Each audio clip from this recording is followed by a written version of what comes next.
اعوذ باللہ من الشیطان الرجیم بسم اللہ الرحمن الرحیم رب اشرح لی صدری ویسر لی امری واحلل عقدۃ من لسانی یفقہوا قولی 17واں پارہ اقترب للناس حسابهم وهم فی غفلۃ معرضون ما یاتیہم من ذکر من ربهم محدث الا استمعوه وهم یلعبون لاہیۃ قلوبهم واسروا النجوى الذین ظلموا هل هذا الا بشر مثلکم فتأتون السحر وانتم تبصرون۔ لوگوں کے حساب کا وقت قریب آ لگا اور وہ غفلت میں اعراض کیے بیٹھے ہیں۔ جب بھی ان کے رب کی طرف سے کوئی نئی نصیحت آتی ہے تو وہ اس کو سنتے ہیں اور وہ پھر کھیل کود میں مشغول ہو جاتے ہیں۔ تو حساب کا وقت قریب ہے، کیا قیامت قریب ہے؟ اس حساب سے تو قریب ہے کہ دنیا اپنے آغاز سے چل کر 1,24,000 پیغمبروں کے بعد خاتم الانبیاء کا پیغام بھی وصول کر چکی ہے۔ اب آپ صلی اللہ علیہ وسلم اور قیامت کے درمیان کوئی نیا نبی حائل نہیں ہے۔ دنیا اپنے اختتام کے قریب ہے۔ رہی یہ بات کہ اللہ اچانک ڈرا دینے والے انداز میں فرماتا ہے کہ قریب آ لگا ہے لوگوں کے حساب کا وقت، تو وہ وقت ہر فرد کی موت بھی ہے جو سر پر لٹک رہی ہے۔ سب ہی پاؤں قبر میں لٹک رہے ہیں جب اسرائیل کے ایک دھکے کی دیر سے دنیا ہاتھ سے چھوٹ جائے گی۔ اور دوسری بات، گویا بالکل ہمارا ہی حال بیان کیا گیا ہے کہ ہر تازہ نصیحت کو بتکلف سنتے ہیں اور کھیل میں پڑے رہتے ہیں۔ دل ان کے دوسری ہی فکروں میں منہمک ہیں کہ کچھ دیر کو دل لرزتا ہے، پھر آہستہ آہستہ لوگ اپنی غفلتوں میں کھو جاتے ہیں، کھیل تماشوں میں گم، گویا ہمیں حساب دینا ہی نہیں ہے۔ اور پھر یہ کہتے ہیں بل قالوا اضغاث احلام بل افتراہ بل هو شاعر، طرح طرح کے نام رکھتے ہیں اس کلام کے۔ فلیاتنا بآیات کما ارسل الاولون، یہ رسول بھی ہمارے پاس وہی نشانیاں لے کر آئے جیسے پہلے پیغمبر دے کر بھیجے گئے تھے۔ آیت نمبر 10 میں کہا گیا لقد انزلنا الیکم کتابا فیہ ذکرکم افلا تعقلون، ہم نے کی کتاب نازل کی ہے، اس میں تمہارا ہی ذکر ہے، کیا تم عقل نہیں کرتے ہو؟ تو انسان کو اپنے تذکرے سے دلچسپی ہوتی ہے نا، اخبار رسالے میں پتہ چل جائے کہ میرا نام چھپا ہے تو ہر صفحہ ٹٹولا جاتا ہے۔ تو قرآن میں واقعی انسان کا ذکر ہے، ہماری ہی ذات، ہماری ہی ضروریات، ہماری ہی فلاح و بہبود، ہمارے ہی معاملات زندگی پر قرآن بات کر رہا ہے۔ اور پھر فرمایا آیت نمبر 12 میں، پھر جب انہوں نے ہمارے عذاب کو محسوس کیا اس وقت لگے بھاگنے۔ اب نہ بھاگو، اب لوٹو اسی کی طرف جو تمہیں خوب خوشحالی دی گئی تھی اور اپنے گھروں میں، تاکہ تم سے سوال کیا جائے۔ یہ انسانی فطرت ہمیشہ ایک جیسی رہی ہے نا، ہم کوئی نئے نرالے نہیں ہیں۔ انسان ہمیشہ حق سے نظر چراتا ہے، اس کو جھٹلاتا ہے، پھر جب اللہ کی پکڑ آتی ہے تو پھر لگتا ہے بھاگنے۔ تو یہی تذکرہ یہاں پر بھی کیا گیا ہے۔ اور پھر اللہ سبحانہ تعالیٰ کہتے ہیں کہ یہ ان کی پکار رہی یہاں تک کہ ہم نے ان کو بجھے ہوئے کر دیا۔ آیت نمبر 20 میں ذکر کیا گیا ہے، 19 اور 20 میں، کہ اللہ کے لیے ہیں وہ مخلوقات، جو کچھ آسمان اور زمین میں سب اس کا ہی ہے، اور جو اس کے پاس ہیں وہ تکبر نہیں کرتے اس کی عبادت سے، نہ ہی وہ تھکتے ہیں، تسبیح کرتے ہیں اس کے رات اور دن، اور وہ اس میں کوئی کمی نہیں کرتے۔ تو فرشتوں کا ذکر کیا گیا کہ فرشتے جو ہیں وہ شب و روز تسبیح کرتے ہیں۔ یہی سوال عبداللہ بن حارث نے کعب الاحبار سے کیا تو انہوں نے جواب دیا کیا تمہارا کوئی کام تمہیں سانس لینے سے روکتا ہے؟ فرشتوں کے لیے تسبیح ایسی ہے جیسے ہمارا سانس لینا یا پلک جھپکنا، ہر حال میں جاری۔ تو اللہ تعالیٰ فرشتوں کی مثال دیتا ہے بندگی کے لیے جو اتنی زبردست قوتوں کے مالک ہے، زمین اور آسمان کے مابین اللہ کے حکم بجا لاتے ہیں، تیرتے پھرتے ہیں، وہ تکبر نہیں کرتے اس کی تسبیح سے، بندگی کرتے ہیں۔ اور ہم 5-6 فٹ کے محدود سی قوتیں، اور کبھی سر درد ہے، کبھی ٹانگ سن ہے، کبھی دل کا مسئلہ ہے، اس اتنی بے بسی پر بھی اللہ کے آگے نہ جھکتے ہیں۔ اور آپ صلی اللہ علیہ وسلم نے کہا کہ جو میں سن رہا ہوں وہ تم بھی سن رہے ہو، میں تو آسمان کے چرچرانے کی آواز سن رہا ہوں، یعنی وہاں ایک بالش جگہ بھی نہیں جہاں کوئی فرشتہ سجدہ یا عبادت نہ کر رہا ہو۔ تو اللہ تعالیٰ ہماری ٹوٹی پھوٹی باتوں کی اللہ کو ضرورت نہیں ہے۔ ہمارے نماز طویل ہو جائے، قرآن کا وقت طویل ہو جائے تو ہم کروٹیں بدلنے لگتے ہیں، ہم تھکنے لگتے ہیں۔ تو ہمیں ہر وقت ذکر کرنا ہے۔ یہ اللہ نے مثال کیوں بیان کی؟ ہمیں ذکر کے ٹارگٹ سیٹ کرنے ہیں کہ ڈرائیونگ کے وقت کیا کرنا ہے، کوکنگ کے وقت کیا کرنا ہے، صبح کے اوقات میں کیا کرنا ہے، شام کے اوقات میں کیا کرنا ہے، اور خاص طور پر وہ مسنون ذکر جو پیارے نبی صلی اللہ علیہ وسلم نے ہمیں سکھائے ہیں۔ لا یسأل عما یفعل وہم یسألون، اللہ سے نہیں پوچھا جا سکتا کہ وہ جو کچھ بھی کرتا ہے، جبکہ یہ لوگ پوچھے جائیں گے، یعنی اللہ کسی کے سامنے آنسریبل نہیں ہے، ہم آنسریبل ہیں۔ آیت نمبر 28 میں پھر فرمایا گیا کہ وقالوا اتخذ الرحمن ولدا سبحانہ بل عباد مکرمون لا يسبقونہ بالقول وهم بأمره يعملون يعلم ما بين أيديهم وما خلفهم ولا يشفعون إلا لمن ارتضى وهم من خشيته مشفقون، کہ یہ پھر فرشتوں کو بھی اور اوروں کو بھی اللہ کی اولاد قرار دیتے ہیں. اللہ تو اس سب سے پاک ہے، یہ سب تو اللہ کے فرما بردار بندے ہیں، اس سے بعد میں بھی آگے نہیں بڑھ سکتے، اس کے حکم کے مطابق کام کرتے ہیں. اللہ سب اگلا پچھلا جانتا ہے اور وہ سفارش بھی نہیں کر سکتے مگر جس کے لیے اللہ پسند کرے. وَهُم مِّن خَشْيَتِهِ مُشْفِقُونَ، اور وہ اس کی خشیت سے ڈرتے رہتے ہیں. یہی اللہ کے بندوں کی بھی نشانی ہوتی ہے. آیت نمبر 30 میں ہے کہ بے شک آسمان اور زمین ملے ہوئے تھے، پھر ہم نے ان کو جدا جدا کر دیا. وَجَعَلْنَا مِنَ الْمَاءِ كُلَّ شَيْءٍ حَيٍّ، اور ہر چیز کو ہم نے پانی سے زندگی بخشی. أَفَلَا يُؤْمِنُونَ، کیا پھر بھی یہ ایمان نہیں لاتے؟ آیت نمبر 33 میں ہے وہی ہے جس نے رات اور دن بنایا، سورج اور چاند سب اپنے اپنے مدار میں تیر رہے ہیں. ہم نے آپ سے پہلے بھی کسی بشر کے لیے ہمیشگی نہیں رکھی، کیا پس اگر آپ اس جہاں سے چلے جائیں گے تو کیا یہ ہمیشہ ہی رہیں گے؟ کل نفس ذائقۃ الموت، ہر نفس نے موت کا ذائقہ چکھنا ہے. وَنَبْلُوكُمْ بِالشَّرِّ وَالْخَيْرِ فِتْنَةً، اور ہم تم کو اچھے اور برے حالات سے آزما رہے ہیں. وَإِلَيْنَا تُرْجَعُونَ، اور ہماری ہی طرف تم کو لوٹ کر جانا ہے. ہر نفس نے موت کا ذائقہ چکھنا ہے. اور برے حالات کا امتحان ہونا تو ہمیں سمجھ آتی ہے، اچھے حالات بھی امتحان ہیں، ہر حالت امتحان ہے. کسی کو دے کر آزمایا جا رہا ہے، کسی سے چھین کر. نعمتوں خوشحالیوں کی آزمائش زیادہ مشکل ہوتی ہے کیونکہ اس میں بھٹکنے کے، بہکنے کے، بھولنے کے اسباب زیادہ ہوتے ہیں. اسی وجہ سے تو عمر فرمایا کرتے تھے کہ ہم تکلیفوں میں مبتلا کیے گئے، اس پر تو ہم نے صبر کر لیا، لیکن جب ہم راحت و عیش میں مبتلا کیے گئے تو اس پر لوگ صبر نہ کر سکے. مطلب کیا ہوا؟ یعنی اللہ تعالیٰ کے حقوق ادا کرنے میں پھر اس طرح ثابت قدم نہ رہ سکے لوگ. آیت نمبر 35 میں یہ بتایا گیا کہ لوٹ کر سب کو ہماری ہی طرف آنا ہے. اور پھر 36 میں کہا گیا کہ جب یہ کافر آپ کو دیکھتے ہیں تو آپ کا مذاق اڑاتے ہیں. تو ہمیشہ ایسے رہا کہ دنیا میں اسلام پسندوں اور اسلام کا مذاق اڑایا جاتا رہا. تو اللہ سبحانہ تعالیٰ تنبیہ فرما رہے ہیں کہ مذاق تم سے پہلے بھی رسولوں کو اڑایا جا چکا ہے، مگر ان کا مذاق اڑانے والے اس چیز کے پھیر میں آ کر رہے جس کا وہ مذاق اڑاتے تھے. تو انبیاء کو لوگوں نے نہ چھوڑا تو عام مسلمانوں کا تو مذاق بنائیں گے ہی، لیکن مذاق اڑانے والوں کا ہولناک انجام بھی قرآن میں جگہ جگہ ہے کہ موت کا اچانک آد دبوچ لینا، ذرا مہلت نہ دیا جانا اور پھر آگ میں جھونکا جانا. آیت نمبر 37 میں بتایا گیا کہ خلق الانسان من عجل، انسان عجلت باز پیدا کیا گیا ہے، یعنی ہر چیز جلدی جلدی چاہتا ہے نا، جلد باز مخلوق ہے، اسی وجہ سے انگزائٹی میں بھی مبتلا رہتا ہے. ساوریکم آیاتی فلا تستعجلون، میں تمہیں جلدی اپنی نشانیاں دکھاؤں گا، جلدی مت مچاؤ. تو جب بھی انگزائٹی ہو تو اللہ کے سپرد کر دینا چاہیے. ہم لوگ اصل میں اپنے حال میں نہیں رہتے نا، ہر وقت مستقبل کی فکروں میں رہتے ہیں. اور جلد بازی ایسی چیز ہے کہ اسے کنٹرول کیا جا سکتا ہے. بہت سارے لوگ بہت اسموتھ ہوتے ہیں. ایک صحابی کو آپ صلی اللہ علیہ وسلم نے فرمایا کہ بے شک تم میں 2 خصلتیں ایسی ہیں جو اللہ کو محبوب ہیں، ایک بردباری اور دوسری وقار و متانت. اس نے پوچھا کیا اللہ نے یہ میری جبلت میں رکھی ہیں یا میں نے اختیار کی ہیں؟ کہا یہ اللہ نے تمہاری جبلت میں رکھی ہیں. کہنے لگا الحمدللہ جس نے مجھے وہ صفات دیں جو اللہ اور اس کے رسول صلی اللہ علیہ وسلم کو پسند ہیں. تو اس کا یہ مطلب نہیں ہے کہ جس کے اندر نہیں ہے وہ اڈاپٹ نہیں کر سکتے. کچھ لوگوں کے اندر تحمل رکھ دیا گیا اور کچھ لوگوں کو اڈاپٹ کرنا پڑتا ہے. پھر آیت نمبر 39 میں پھر وہ جہنم کا نقشہ کھینچا گیا ہے کہ وہ وقت کہ جب یہ اپنے چہروں سے آگ کو نہ ہٹا سکیں گے، نہ اپنی پشتوں سے، اور نہ ہی ان کی کوئی مدد کی جائے گی. آیت نمبر 41 میں بھی اسی چیز کی طرف اشارہ ہے کہ یہ کافر جو ہے رسولوں کا مذاق اڑاتے رہے اور پھر یہ اسی کے پھیر میں آ گئے. آیت نمبر 44 میں اس بات کی طرف اشارہ ہے کہ ہم نے ان کو ساز و سامان دیا، مال و متاع دیا، ان کے آباء و اجداد کو بھی، یہاں تک کہ جب طویل عمر ہو گئی تو پھر کیا یعنی یہ حتی طال علیہم العمر، یعنی بہت ساری مہلت دے دی ان کو. پھر اب یہ دیکھتے نہیں کہ ہم زمین کو اس کے اطراف سے گھٹاتے چلے آ رہے ہیں، کیا یہ پھر بھی غالب آئیں گے؟ افہم الغالبون، یعنی اللہ سے تو کوئی بھی نہیں بچ سکتا.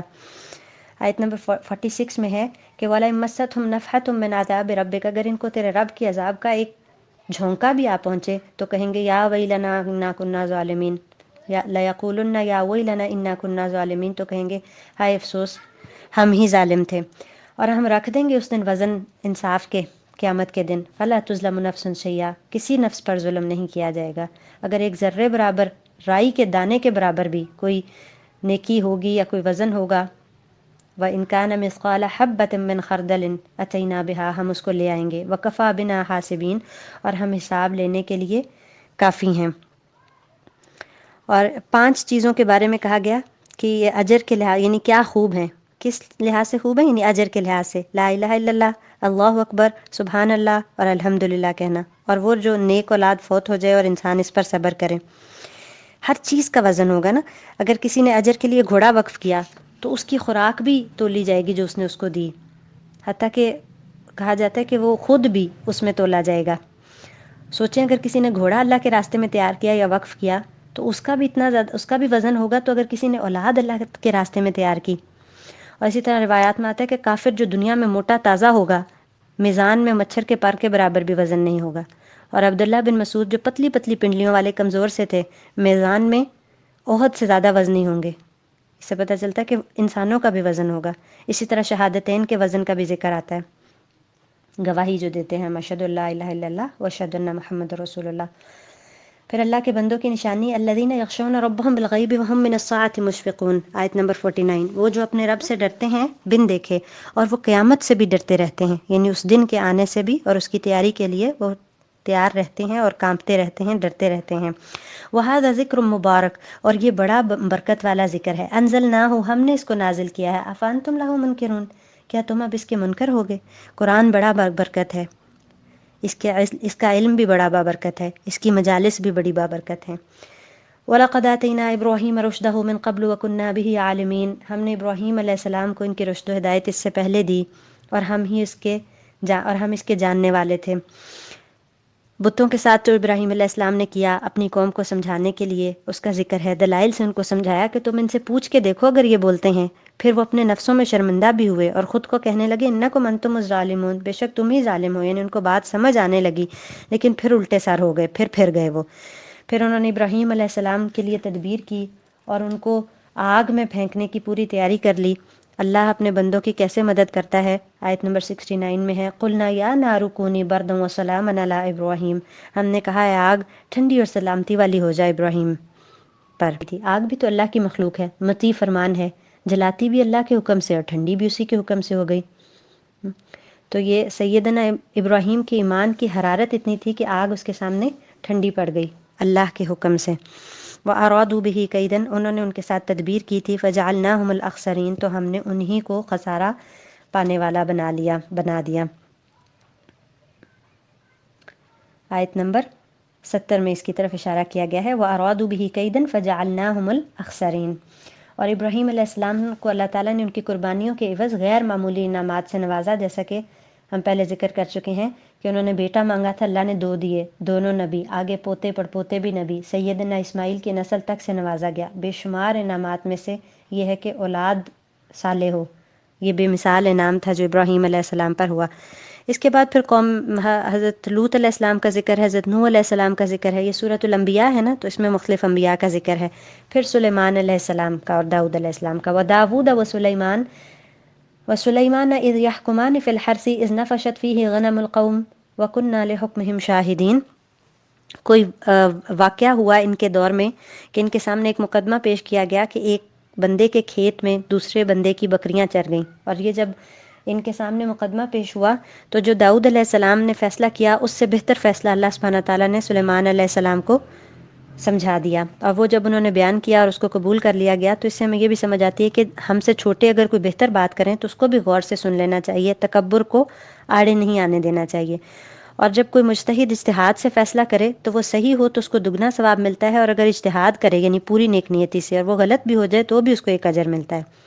دنیاوی نعمتوں میں سے سب سے زیادہ ہم دیکھتے ہیں کہ داؤد اور سلیمان علیہ السلام کو ملی، ہوائیں بھی اور جنات تک حضرت سلیمان کے لیے مسخر کیے گئے، لیکن انہوں نے ان سب چیزوں کو کس کے لیے استعمال کیا؟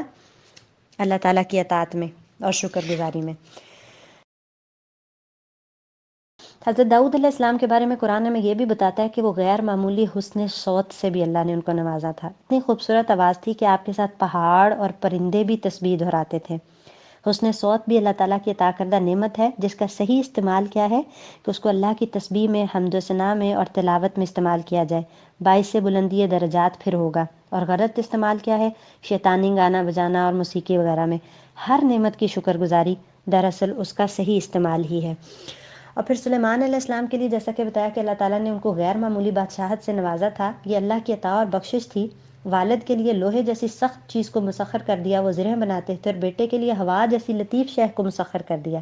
سائنس بھی آج اس مقام تک نہیں پہنچی جہاں حضرت سلیمان علیہ السلام کو جو قوتیں عطا کی گئی تھیں۔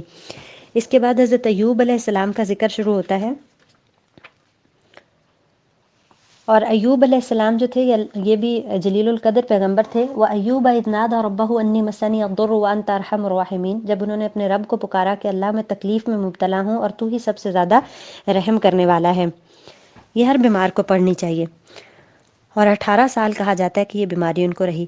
ایک طرف داؤد اور سلیمان نعمتوں سے آزمائے گئے، دوسری طرف ایوب بیماری سے آزمائے گئے۔ اور نیک انسان یا ویسے کوئی بیماری میں مبتلا ہو جائے تو یہ نہ سمجھیں کہ یہ ضروری کوئی اس کے گناہوں کا وبال ہے، اور یہ نہ کہیں کہ کچھ تو کیا ہوگا جس کی پکڑ ہے۔ انبیاء تو معصوم ہوتے ہیں نا، اور یہ ایوب علیہ السلام اتنے سال اس تکلیف میں مبتلا کیے گئے۔ تو اللہ جس کے ساتھ بھلائی کا ارادہ کرتا ہے اس کو مصیبت میں مبتلا کر دیتا ہے۔ تکلیف کو برا نہ سمجھیں، اللہ سے ناراض نہ ہوں، نہ یہ اللہ کی ناراضگی کی علامت ہے، بلکہ بے شک اللہ جب کسی قوم سے محبت کرتا ہے اسے آزمائش میں مبتلا کر دیتا ہے، اور اگر کوئی صبر کرتا ہے تو پھر اس کو اجر ملتا ہے، اس کو صبر ملتا ہے، اور اگر جزا فضا کرتا ہے تو پھر اس کو وہی ملتا ہے جو اس نے کیا۔ اور ایوب علیہ السلام کو شدید ترین بیماری ہوئی اور انہوں نے اتنی سادہ سی دعا کی کہ اللہ تو ہی سب سے زیادہ رحم کرنے والا ہے، جس میں کوئی کراہ کوئی اذیت نہیں۔ ان کا صبر ہی تو ضرب المثل ہے، شکوہ شکایت نہیں، بس اپنی عرضی اللہ کے سامنے رکھ دی کہ مجھے بیماری لگ گئی ہے اور تو ہی ارحم الراحمین ہے۔ کتنے سادہ الفاظ کے باوجود یہ بہت ہی مؤثر دعا ہے، اور اللہ تعالیٰ نے قبول بھی کر لی، تکلیف بھی دور فرمائی، اہل و عیال اور رحمت سے بھی نوازا آیت 84 کے مطابق۔ اور یہ بھی ایک مثال ہے کہ شدید ترین جسمانی تکلیف میں بھی تکلیف ایک نبی نے بھی اٹھائی۔ یہ سارے اسوہ ہیں نا ہمارے لیے۔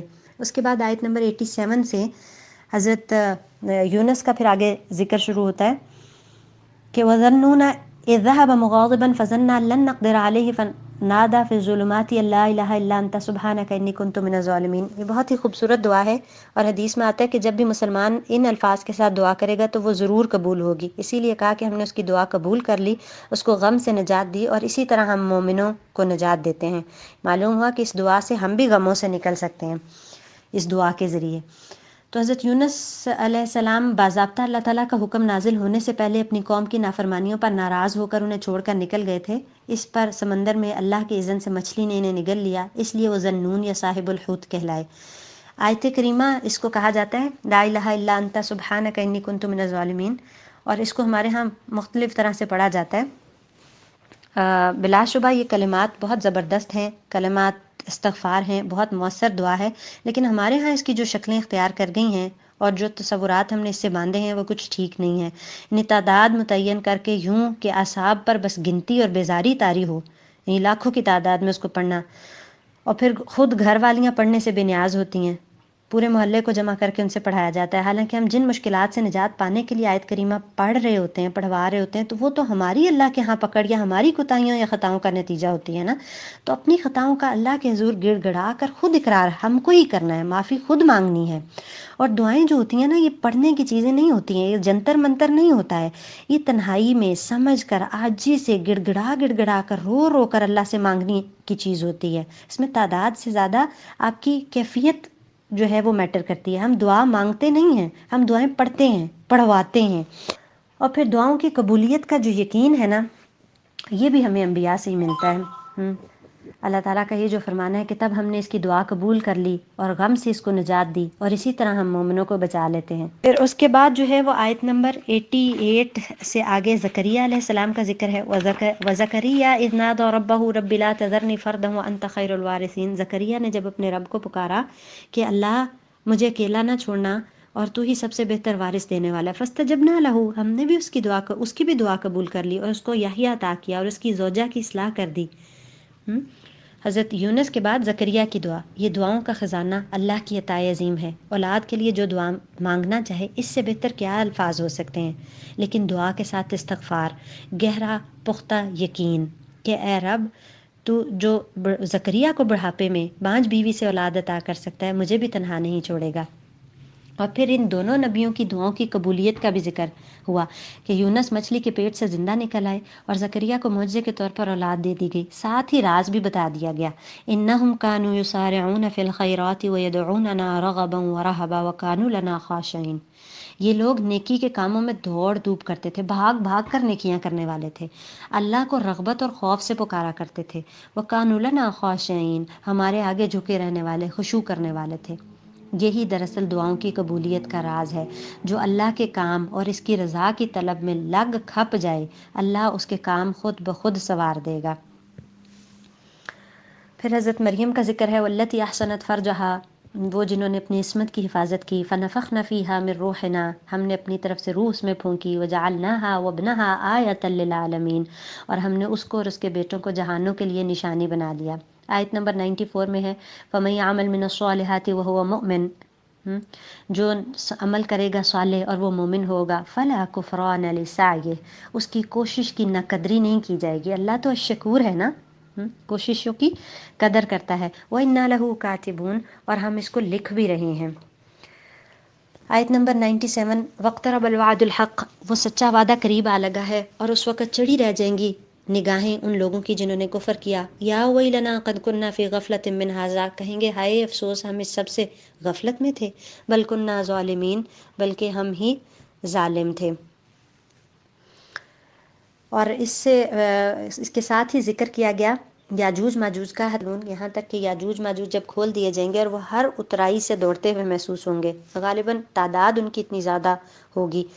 اور مسند احمد کی روایت میں اور بھی باتیں پتہ چلتی ہیں ان کے بارے میں، کہ وہ روئے زمین پر چھا جائیں گے اور مسلمان قلعوں اور شہروں میں سمٹ جائیں گے، اور پھر یہ یاجوج ماجوج ایک نہر سے بھی ان کا گزر ہوگا، یہ وہاں کا سارا پانی ختم کر دیں گے، لوگ کہیں گے یہاں کبھی نہر ہوا کرتی تھی، اور عیسیٰ علیہ السلام آئیں گے اور ان کی دعا سے ان کی گدیوں میں کیڑا پیدا ہوگا جس کے ساتھ یہ مر جائیں گے، اور پھر ان کی بہت بدبو ہو جائے گی، اور پھر اللہ ایک بارش برسائے گا جس سے زمین کو صاف کر دیا جائے گا۔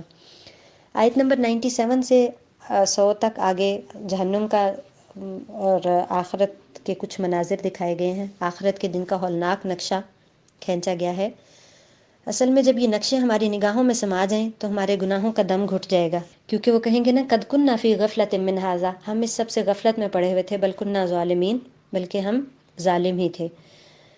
اور اس میں آیت نمبر 100 میں کہا گیا نا، لہم فیہا زفیر، چیخیں گے چلائیں گے اس میں، وہم فیہا لا یسمعون، کچھ بھی سنائی نہیں دے گا ان کو، ان الذین سبقت لہم منا الحسنی، جن لوگوں کے بارے میں ہماری طرف سے حسنہ گزر گئی، اچھی بات ثابت ہو چکی، اولئک عنہا مبعدون، ان کو اس سے دور رکھا جائے گا، لا یسمعون حسیسہا، وہ تو اس کی آہٹ بھی نہ سنیں گے، وہم فیما اشتہت انفسہم خالدون، اور جو ان کے نفس چاہیں گے وہ اس میں ہمیشہ ہمیشہ ان نعمتوں میں رہیں گے۔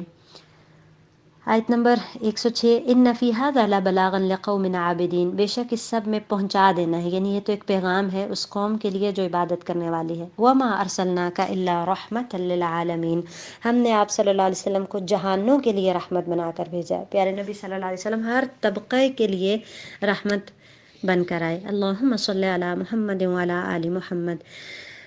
قال رب احکم بالحق، کہا ہے رب فیصلہ کر دے حق کے ساتھ، وربنا الرحمن، اور ہمارا رب وہ رحمان ہے، المستعان علی ما تصفون، جس سے مدد مانگی جاتی ہے اس پر جو تم بیان کرتے ہو۔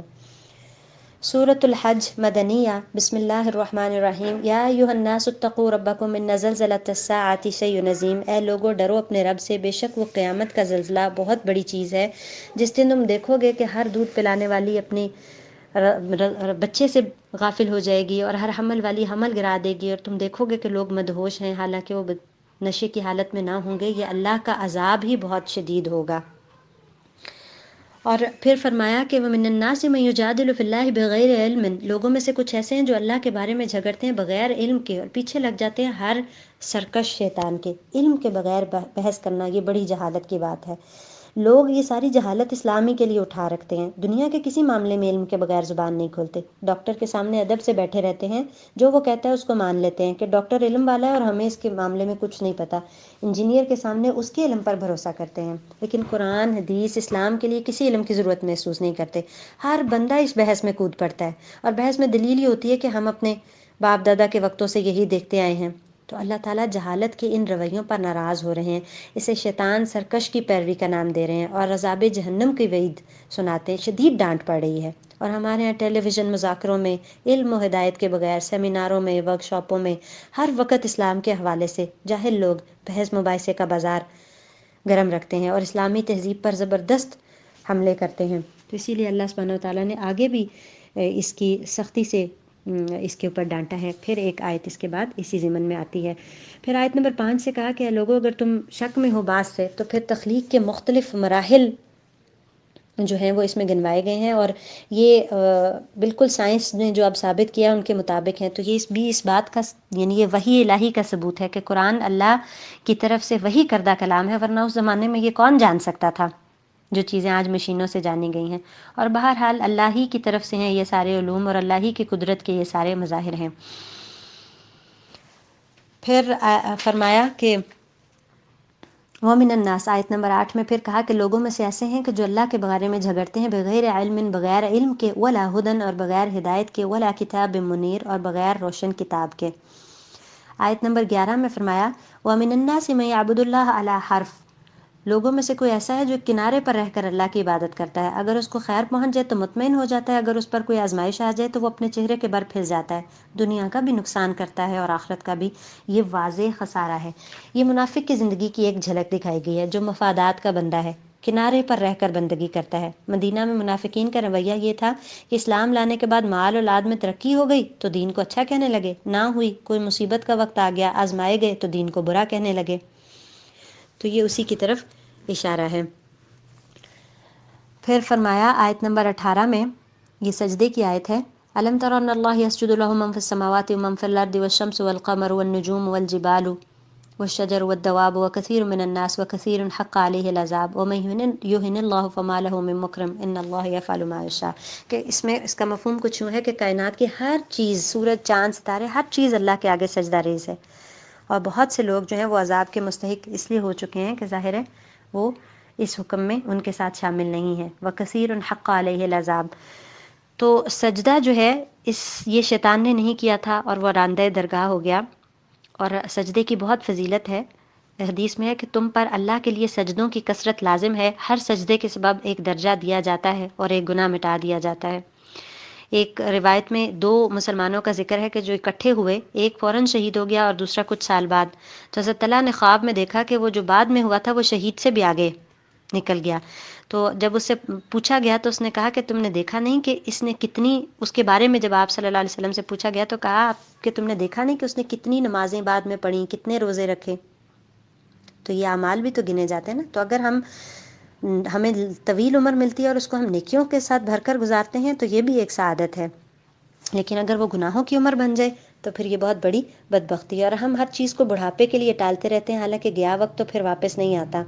اور حدیث میں آتا ہے کہ آگ ابن آدم کے ہر عضو کو کھا لے گی سوائے سجدے کے اعضاء کو، یعنی اگر کوئی جہنم میں گیا بھی تو سجدے والے اعضاء نہیں جلیں گے۔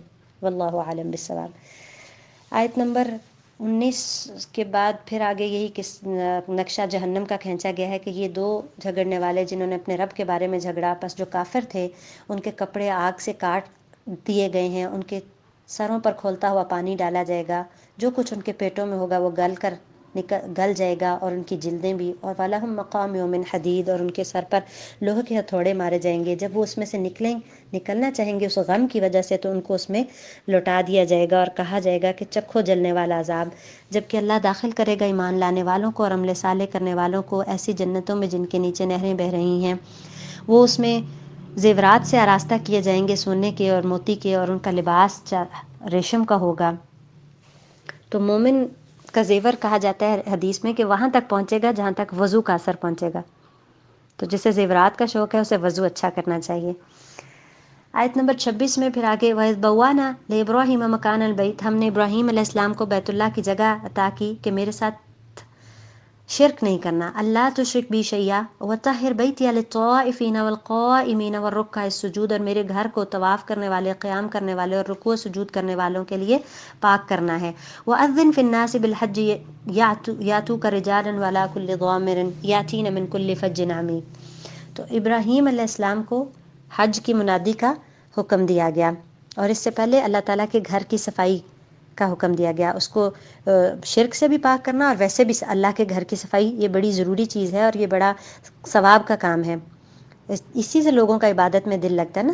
وہ ایک واقعہ پتہ چلتا ہے نا کہ ایک حبشی مرد تھا یا عورت تھی, مسجد نبوی میں وہ جھاڑو دیتے تھے, اور جب وہ عورت فوت ہو گئی تو آپ نے لوگوں نے ایسے ہی اس کو دفن کر دیا. تو آپ نے فرمایا کہ مجھے کیوں نہیں بتایا. پھر آپ اس کی قبر پر گئے اور اس کے لیے دعا کی, دوبارہ جنازہ پڑھایا. اور یہ جو ابراہیم علیہ السلام کو حج کی منادی کا کہا گیا, حج کے ایام یہ بہترین ایام ہیں دنیا کے دنوں میں افضل ترین ذی الحج کے 10 دن ہیں, اور ان میں کثرت سے نیکیاں کرنی ہیں, اذکار کرنے ہیں, اور سال بھر کے اعمال سے افضل اعمال جو ہیں وہ ان دنوں کے اعمال ہیں. اور حج میں اللہ سبحانہ تعالیٰ نے بہت سارے فائدے بھی رکھے ہیں, دنیاوی فائدے بھی ہیں اور روحانی فائدے بھی ہیں. اور حدیث میں پے در پہ حج و عمرہ کرنے میں گناہوں سے پاکی اور فقر اور افلاس کو دور کرنے کی بشارت ہے. ہم ہر طرح کے اسراف کرتے ہیں, لیکن حج عمرے کی باری آتی ہے تو ہم کہتے ہیں اس کا پیسہ ہم یہاں بھی لگا سکتے ہیں اور وہاں بھی لگا سکتے ہیں. پھر اس کے بعد قربانی کا ذکر ہے, اور اللہ تعالیٰ کے راستے میں جو قربانی ہے, تو بعض لوگ سمجھتے ہیں قربانی صرف حج والوں کے لیے ہے. نہیں, اس کا وجوب تمام ذی استطاعت مسلمانوں کے لیے ہے جہاں بھی ہوں.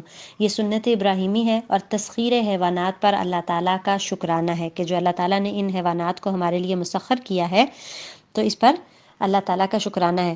كذلك سخرناها لكم لعلكم تشكرون, اسی طرح ہم نے ان کو تمہارے لیے مسخر کر دیا تاکہ تم شکر کرو. اور اس کی بڑائی بیان کرنے کا ایک طریقہ ہے کہ جسے نبی کریم صلی اللہ علیہ وسلم نے امت میں جاری کیا ہے, یعنی قربانی کا طریقہ اللہ کی بڑائی بیان کرنے کا طریقہ ہے. 10 سال آپ صلی اللہ علیہ وسلم مدینہ میں رہے ہو, ہر سال مدینہ میں آپ نے قربانی کی. نیز آپ کا یہ بھی فرمان واضح ہے کہ جو استطاعت رکھنے کے باوجود قربانی نہ کرے وہ ہماری عیدگاہ کے قریب نہ آئے. اور قربانی اللہ تعالیٰ کے نام پر کرنی ہے. اب اس کا گوشت جو ہے وہ خود بھی کھا سکتے ہیں مزے لے کر, مساکین کو بھی اس میں سے حصہ دینا ہے تاکہ وہ ہماری نعمتوں میں سے محروم نہ رہیں اور ہماری مغفرت کا سبب بنے جو صدقہ ہم کریں گے, اور عزیز رشتہ داروں کو بھی اس میں سے حصہ دینا ہے. اللہ کو کیا دینا ہے ہم نے, اللہ تو غنی عن العالمین ہے, اس کو کیا چیز پہنچتی ہے, اس کو تقویٰ پہنچتا ہے. لن ینال اللہ لحومها ولا دماؤها ولکن ینالہ التقویٰ منکم, اللہ کو ان کا خون اور گوشت نہیں پہنچتا, اللہ کو تقویٰ پہنچتا ہے تمہارا. کذالک سخرھا, اسی طرح اللہ نے ان کو مسخر کیا, لکم تمہارے لیے, لتکبروا اللہ علی ما ھداکم, تاکہ تم اللہ کی بڑائی بیان کرو اس پر جو اس نے تمہیں ہدایت دی. وبشر المحسنین, اور بشارت دے دو محسنین کو. یعنی اللہ تعالیٰ نے جو ہمیں ہدایت دی ہے اس پر بھی اللہ تعالیٰ کا شکر ادا کرنا ہے. آیت نمبر 39 میں مظلوموں کو جنگ کی اجازت دی گئی ہے. اذن للذین یقاتلون بانہم ظلموا, جن لوگوں سے قتال کیا جاتا تھا ان پر چونکہ ظلم کیا جاتا تھا اس لیے ان کو بھی اب لڑائی کی اجازت دی جاتی ہے. وان اللہ علی نصرہم لقدیر, اللہ ان کی نصرت پر قادر ہے. یہ قتال کے سلسلے کی غالباً پہلی آیت ہے. اہل ایمان پر 13 سالہ مکی زندگی میں مظالم توڑے گئے, مسلمانوں کو صبر کی تلقین کی جاتی رہی. اب یہاں مسلمانوں کو جنگ کی اجازت دی گئی ہے کیونکہ ان کا قصور تو کوئی نہیں تھا, قصور تو صرف یہ تھا کہ وہ کہتے تھے ہمارا رب اللہ ہے, اور ان لوگوں کو اسی کی وجہ سے اپنے گھروں سے بھی نکال دیا گیا. الذین اخرجوا من دیارہم بغیر حق, جن کو ان کے گھروں سے ناحق نکالا گیا. الا ان یقولوا ربنا اللہ, مگر یہ کہ وہ کہتے تھے ہمارا رب اللہ ہے. ولولا دفع اللہ الناس بعضهم ببعض, اور اگر اللہ اس طرح دفاع نہ کرتا یا دور نہ کرتا لوگوں کو بعض کے ذریعے, تو سارے عبادت خانے اور مساجد گرا دی جاتی. یعنی اللہ جہاد کا حکم دے رہا ہے اس لیے کہ جہاد امن کے لیے ہے, زمین میں اصلاح کے لیے ہے.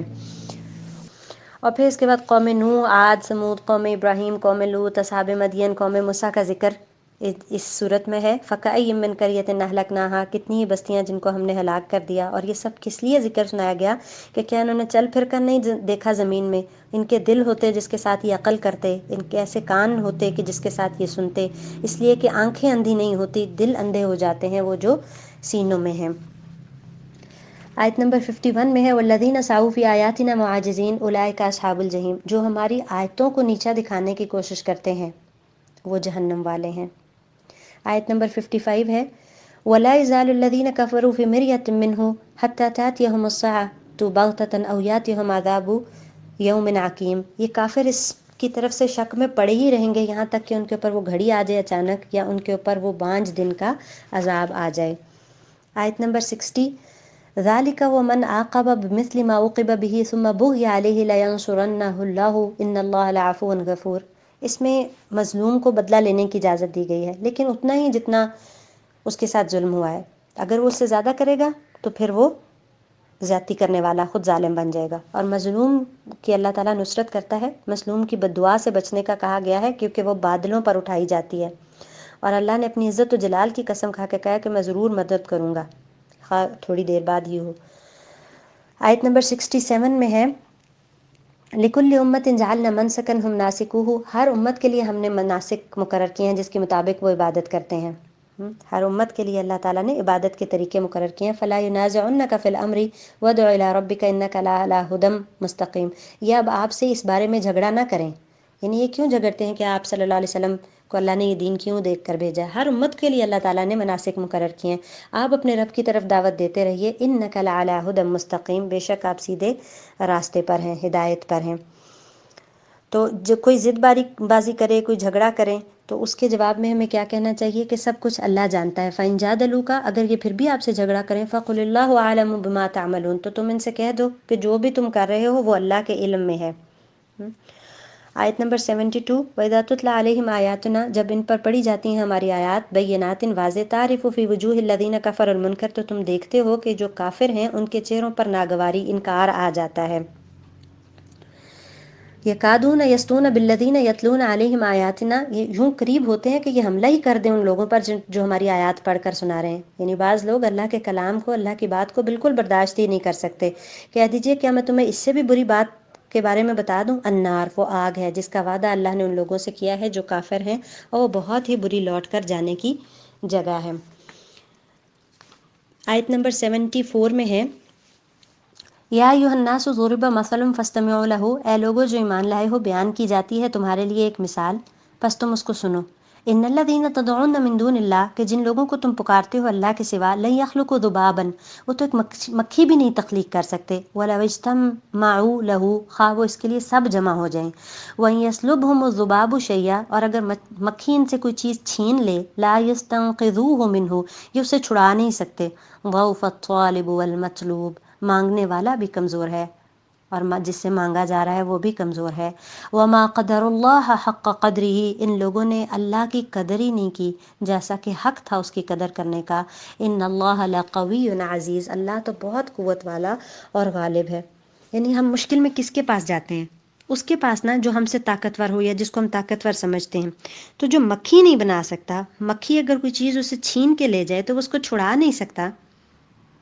تو وہ سب مل کر، یہ سب معبود بھی مل کر مکھی نہیں بنا سکتے. کیا وہ بیٹے دے سکتے ہیں؟ کیا وہ بیماری دور کر سکتے ہیں؟